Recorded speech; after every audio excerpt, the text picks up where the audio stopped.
We've been sitting like this for half an hour. I have to go soon, and we won't have a chance to talk until Monday. Oh, come on.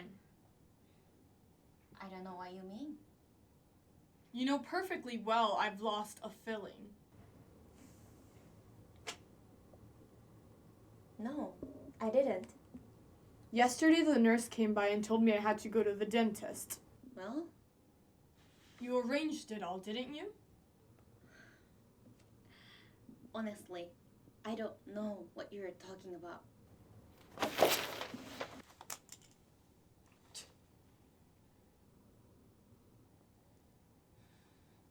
Sit down. Let's thrash this out. Don't be so stupid! Quiet down, Maria.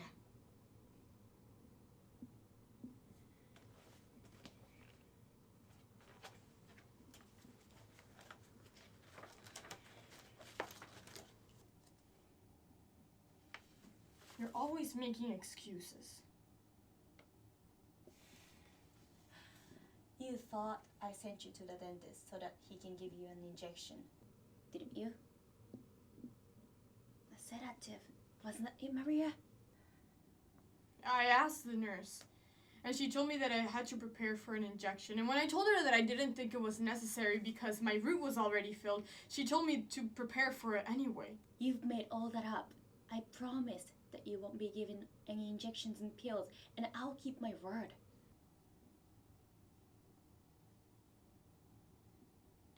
Do you know what's so incredibly wrong with you? Well, I'll tell you, because I figured it out. You're unable to love. And by love, I mean love, and not fuck.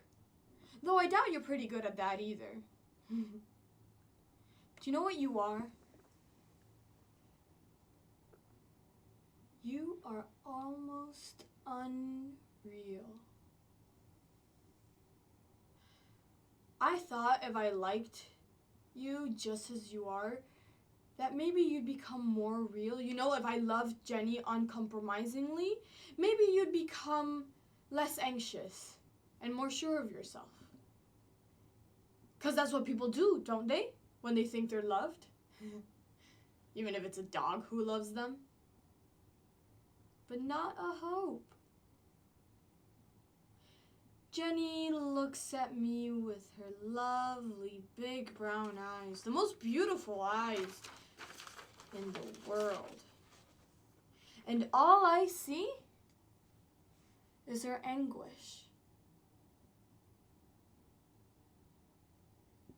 Have you never loved anybody, Jenny?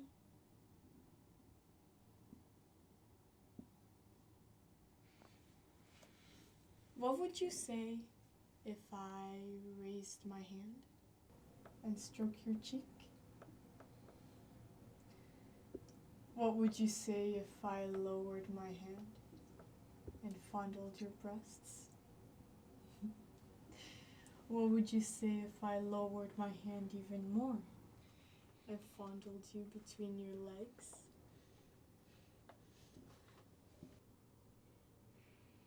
You're sweet and very persuasive. But you must remember that as psychiatrists often have to deal with this particular situation. And the big problem, which hasn't been solved yet, is how to avoid the involvement between a doctor and a patient. Do you like being crew on the course of duty? Now you're putting it on. You know as well as I do that neither of us would benefit from an affair. Anyway, in the end, you'll betray me. What do you mean by betray you? I'm your doctor, and I'm trying to make you well. It's my responsibility how that's to be done. Are you sure? I mean, shouldn't we share the responsibility? That's just idle talk. I mean, shouldn't we share the responsibility and the risk? Why should I take all the risk and use something so vague and harmless called responsibility? It's practically impossible. Why not? Such experiments have been tried with limited success. with limited success.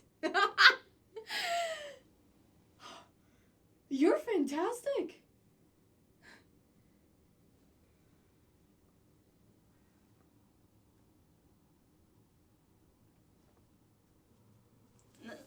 What are you doing?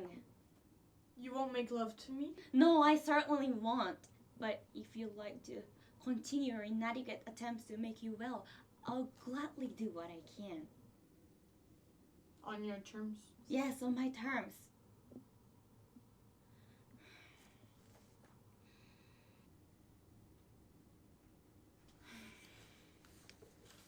Look at me for a minute. No, really look. Look at me in the eyes. What do you see? I see that you're putting on an act. And what am I acting? Fear.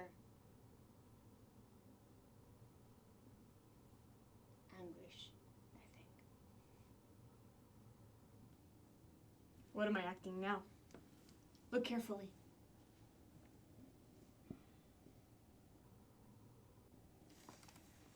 I don't know. I was imitating you. No, I couldn't do that. No, you couldn't. Poor Jenny. There's nothing poor about me. No, of course not. I'm the one to be sorry for.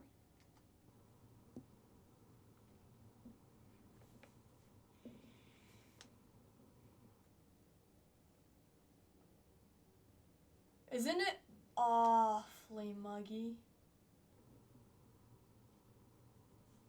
It looked like there might be a thunderstorm this afternoon.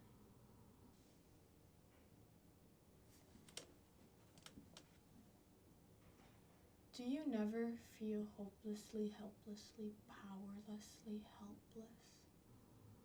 How do you mean? I mean, as a psychiatrist. I don't think so.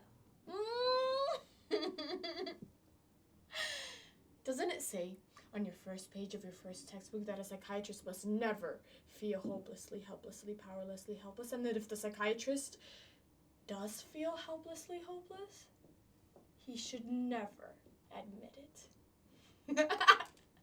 Doesn't it say that on your first page of your first textbook?